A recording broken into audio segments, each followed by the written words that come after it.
Launching grand opening teli, terus udah kayak gitu ini emang karena aku pakai nyaman, jadi ya akhirnya dia juga ada mengeluarkan produk-produk yang luxury-nya dia dan buka di mall, jadi kita datang grand opening. Tadi juga anak-anak ikut nih Bu Tina untuk sepak bola sendiri, mereka seperti apa nih Bu? Soalnya ini kan weekend ya, namanya weekend anak-anak tuh biasanya udah jatah waktunya anak-anak, jadi kalaupun aku ada off air biasanya tuh mereka pasti ikut, apalagi kan ini di mall, jadi mereka bisa main kan. Kebetulan kali ini Oni juga nyanyi kan, jadi ya udah bareng. Ini kan pakai bos, emang biasa pikir atau siapa lain kan?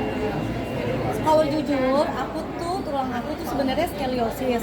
Jadi skoliosisnya tuh yang S, jadi kayak rada miring sebenarnya kalau misalnya orang yang ini, dan aku juga tadinya nggak tahu. Nah akhirnya makanya karena itu aku rada sering pakai korset supaya postur tubuh aku juga lumayan balance lah, karena kan kalau makin lama kalau enggak ntar makin miring gitu loh. Kalau makin miring kan juga nggak bagus juga. Terus udah kayak gitu kan, apalagi sekarang kan kadang sering live, kalau sering live duduk kan jadi capek, kadang takutnya duduknya bungkuk, jadi makanya aku pakein gitu. Anak-anak juga ternyata setelah pas aku cek, anak-anak juga, karena kan anak zaman sekarang kan kebanyakan belajar duduk gitu kan, dan mereka nggak sengaja tuh kayak bungkuk gitu, makanya aku kayak kadang mereka juga ada pakai yang buat tambahan anak-anak juga gitu. Itu emang disarankan sama dokter sendiri atau pakai bos itu seperti apa? Iya, jadi kalau misalnya aku emang buat kesehatan aku karena aku punya skoliosis, ya itu membantu mengingatkan kita. Jadi bukan yang kayak full 24 jam aku harus pakai, enggak juga gitu, kayak sehari 3 jam gitu pakai. Yang penting kan makin lama kita diingatkan, jadinya kita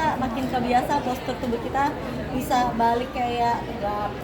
Sejauh ini perkembangannya gimana? Lumayan, sekarang udah lumayan terbiasa, dan kemarin pas cek ke dokter lagi juga di ronsen udah lumayan membaik, karena kan ternyata ada 4 tahap tuh, kalau misalnya sampai ke tahap keempat takutnya malah miring nggak bisa jalan gitu kan. Jadi aku udah di tahap kedua mau menuju ketiga gitu, jadi aku kayak udah sangat concern ya gitu, dan nggak sadar kadang kalau ibu-ibu kan apalagi kan nyusuin gendong anak atau lagi pas hamil itu postur tubuhnya juga berubah gitu. Jadi ya akhirnya ya concern ke situ, dan kulit aku kebetulan tipikalnya yang sensitif, jadi kalau misalnya apa dikit alergian gitu, jadi merah.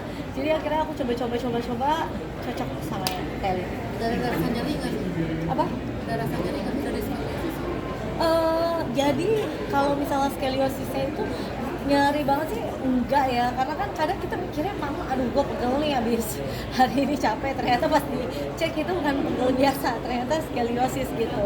Dan postur leher juga lama-lama gitu, jadi kayak gara-gara tulang belakang tuh bisa mempengaruhi postur semuanya. Penyebabnya apa sih Bun? Kalau misalnya ya aku sih pastinya pakai korset, terus karena kan itu udah kebiasaan yang basic ya, kita cara duduk, cara berdiri gitu, itu udah kebiasaan yang basic yang harus kita ubah sebenarnya. Terus udah kayak gitu terapinya paling aku emang ada ke dokter, jadi seminggu terapi yang kayak spinal gitu, kayak sekali sampai 2 kali. Terus kalau enggak aku ada kayak dikirimin dokternya stretching sendiri. Ketahuannya kapan Bun Skoliosis? Ketahuannya itu kayak baru 2-3 bulan yang lalu gitu. Jadi emang benar-benar kayak udah mulai sakit, terus kayak pas ngaca kok pundak aku tinggi sebelah gitu. Jadi kayak akhirnya pas kemarin itu dicek gitu, karena takutnya makin miring kan. Jadi akhirnya setelah itu baru mulai konsep. Ada apa? Ada miringan, derajat-derajat gitu.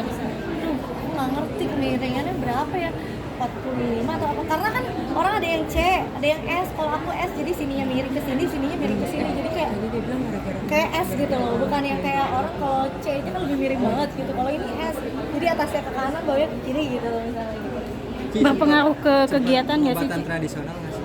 Pengobatan tradisional tuh kayak gimana emang kalau Non medis. Iya, Kayak yang kretek lah apa? Oh iya, itu kan kalau misalnya yang event kretek itu kan emang ada dokter ahlinya yang memang buat ngebetulin struktur tulang. Nah itu tradisional ya? Nggak tahu. Di Kan luar itu medis dokter. kali. Alternatif lah mungkin lah. Iya. Kayaknya enggak deh. Emang dokter kretek yang itu kita itu tradisional. Dokter Eli kan tradisional, bukan kan? Oh iya, kan berarti nggak ngerti ya maksudnya aku. Bukan berarti emang nggak langsung cobain aja.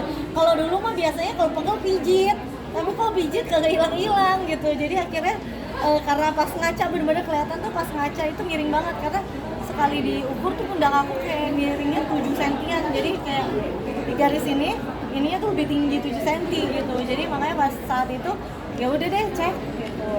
Itu karena kenapa? Karena kebiasaan. Kadang gendong anak sebelah terus, pas nyusuin misalnya sebelah mulu nyusuin anak.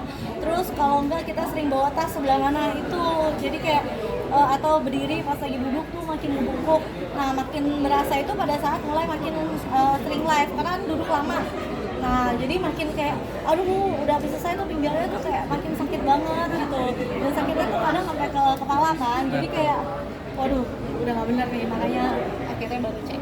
Tapi kalau konsultasi ada simpulan Kemungkinan semua mah ada kalau misalnya udah kebiasaannya dirubah gitu. Tapi ya kebiasaannya itu kan yang susah. Soal penampilan Peter yang dinilai sekarang tambah cute, udah dewasa gitu. Makin glowing gitu. Ada peran dari Bunda sendiri nggak sih dalam perawatan segala Ya, macam? karena kan kalau misalnya kan udah lumayan remaja ya, jadi aku udah mulai bawa dia perawatan, terus dia juga ada minum kolagen, jadi kayak ya udah mulai perawatan sih. Jadi ya emang kalau misalnya dijaga ya mungkin jadi hasilnya makin kelihatan bagus. Rutin tiap bulan berarti Bun perawatannya itu. Kalau perawatan belum tentu gitu, tapi kalau misalnya minum kayak kolagen gitu kan dia emang tiap hari gitu. Oh, Jadi ya mungkin karena sudah bertahun-tahun baru lumayan makin kelihatan hasilnya. Dibantu dengan nge-gym 2 atau gimana? Nggak sih apa kata bundanya gitu. Kalau- Kan biasanya laki-laki susah tuh. Pertamanya takut kalau diajak perawatan, kalau sekarang udah bisa minta sendiri karena udah lihat hasilnya. Gitu. Lebih ke perawatan apa tuh Bun? Perawatan kulit sih, karena kan kalau misalnya anak cowok tuh kadang suka lupa cuci muka. Nanti kalau make up lapnya nggak bersih, karena kan kayak kita di bidang entertain kan kadang dia pakai bedak lah apa, bersihin yang nggak bersih, terus udah kayak gitu cuci mukanya nggak bersih, besokannya jerawat gitu. Jadi ya hal-hal kayak gitu sih. Cuman kan kalau misalnya emang jerawat itu kan kadang dia jadi kayak mau tampil kan, kalau jerawat kan teksturnya nggak bisa dicupin kan, jadinya dia lebih kayak oh iya bener ya, lebih concern lagi. Kemudian salah satu yang baru nggak sih sama kamunya sendiri kan tentang penampilan sendiri. Ya oke lah, maksudnya kalau dia kan kalau penampilan soal baju-baju itu lebih ke ayah, kalau hari ini aku yang stylingin gitu. Terus yang kaget sih kemarin, dia kan udah aku bawa ke tempat gunting rambut, terus ternyata Cici poninya panjang, Cici gunting sendiri. Dan tadi aku baru tahu, oh ini juga ikutan gunting rambut sendiri. Dan pas dicatok gitu kan, pas lagi mau dihairdo, toke-toke gitu, aku bilang kayak gitu, oh ini kapan potong rambutnya? Dia kan ayah potong sendiri. Karena dia ikutan gitu, kayak Cici potong, dia juga ikutan, ayah juga mau coba potong sendiri. Terus ya udah, namanya anak-anak ya, padahal udah dibawa ke salon. Kaget akunya. Tapi untungnya maksudnya kan masih bisa diakalin gitu, terus dirapiin tadi langsung. Dari korbannya sendiri gimana tuh? Di TikTok katanya ada sedikit marah-marah, itu bener Bunda apa enggak sih Bun? Ya kalau misalnya susah sih kalau di media sosial ya, aku mau ngapain, aku nggak ngapa-ngapain aja digosipin. Kasian karyawan aku yang tiap hari, secara aku kerjanya di rumah, ya kali laki gua kagak tahu ya kan, kadang nggak masuk akal, aku sampai nggak bisa berkomentar apa-apa gitu ya kan. Ntar kalau laki aku masuk, suami aku masuk, semuanya komennya bagus, kagak ada nih ya. Ntar ayah di sini, padahal nih aku live di sini nih, ayah cuma live di sini, ya kagak mungkin kagak kelihatan ya kan. Jadi kayak ya terserah netizen aja lah. Jadi kayak kadang tuh jadi bingung gitu loh, orang lagi jualan lagi ngejelasin apa terus udah kayak gitu malah komennya yang aneh-aneh. Jadi makanya kadang tuh lebih kayak aku sekarang kayak ada beberapa platform yang emang khusus jualan gitu loh. Ya emang aku live-nya di tempat-tempat yang khusus jualan aja lah. Kalau enggak emang ada kerjasama sama brand yang emang harus aku live-in gitu. Kalau enggak ya nggak sesering dulu sih. Berarti lebih tegas lagi Bun. Karena capek ngurusin netizennya. Berarti lebih tegas lagi Justru dalam aku pemberian jujur, ini. kalau aku kan orangnya rada cuek ya, maksudnya emang bener-bener nggak tahu berita apa-apa, nggak pernah nonton berita, nggak pernah baca-baca, Komen nggak pernah komentar. Justru aku taunya itu dari karyawan-karyawan gitu kadang, jadi kayak yang update tuh mereka gitu, karena menurut aku tuh aku kayak waktu tidur, waktu masak, waktu buat anak-anak, anterin anak-anak, terus belum lagi kerja, jadi kayak buat ngeliat handphone tuh bukannya gak mau balesin chat orang aja satu-satu kan juga butuh waktu ya. Jadi daripada baca gitu aku balesin chat, kadang aja ketiduran belum selesai kan. Jadi kayak benar-benar gak ada. Terus kalau aku live, mereka komen-komen kan aku jadi nanya. Jadi kayak lebih tahu apa sih, ada berita apa aja sih, kamu ada apa sih gitu loh. Jadi kayak yang segala sesuatu yang nggak ada dijadiin ada. Video di slow-mo, padahal jarak sejauh ini kan. Kalau di video dari depan orang kelihatannya kayak nempel, tapi sebenarnya jaraknya jauh berapa senti. Jadi kayak capek. Kalau yang kesannya Bunda kayak marah-marah karena live Twitternya sepi itu kan, tapi ada yang bela juga katanya itu kayak bukan suara Bunda. Sebenarnya gini, jadi kayak kita disuruh live, tapi kita di ban gimana tuh ya?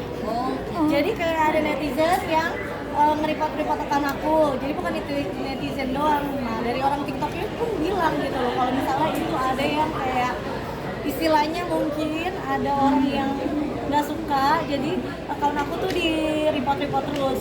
Jadi kayak kena ban. Jadi kalau pada saat aku live, orang nggak kelihatan aku live gitu. Jadi orang itu nggak bisa masuk klik gitu. Dan TikToknya juga bingung gitu. Maksudnya ya kenapa ya orang aja ya ini naik. Tapi ada nggak yang naik beritanya orang marah-marah pakai nama aku live, kok nggak ketangkep sih? Tapi sejauh ini aku aja kayaknya segala sesuatu ini ada, misalnya ada orang lain yang bilang kenapa kok di Samarinda bisa segini, kok bisa segini, lah itu kenapa nggak tangkap, nggak dapat videonya, berarti orang nggak nonton atau itu penontonnya bohongan gitu. Kalau orang nontonnya banyak tapi nggak ada yang record, aku kayaknya yang nonton nggak banyak, kenapa banyak yang record? Bingung kadang. Jadi kayak ya kalau misalnya susah sih ya, orang media juga udah ngerti lah kalau misalnya oknum yang mau membuat berita ya tinggal digoreng sama kalian kan. Enggak lah, kita tapi mungkin live-nya sendiri sekarang Capek aman nggak? nggak Bun? Ya, aku juga capek. Capek aku nggak ngapa-ngapain, makanya kalau misalnya ditanya ya lebih nyaman sekarang aja lah udah. Jadi kayak misalnya live-nya ya emang aku ada kerja sama brand, aku collab gitu. Kalau nggak emang ada kerjaan, kalau nggak aku lebih baik ngurusin anak-anak aku aja deh, cari duitnya. Capek digoreng-goreng, di rumah aja digoreng beritanya tiap hari, apalagi aku jadi ngangkau mati lah. Sekarang udah pindah rumah, gimana tuh Bunda? Udah pindah rumah sekarang gimana tuh? Belum pindah rumah. Tapi sejauh ini pembangunannya udah sampai mana sih? Udah lumayan, udah mau jadi ya. Rencana sih akhir tahun ya doain semoga cepat. Semoga karena orang biasa bangun rumah harapan dan kenyataan waktunya molor ya. Gitu. Banyak. Thank you. Makasih ya Bunda.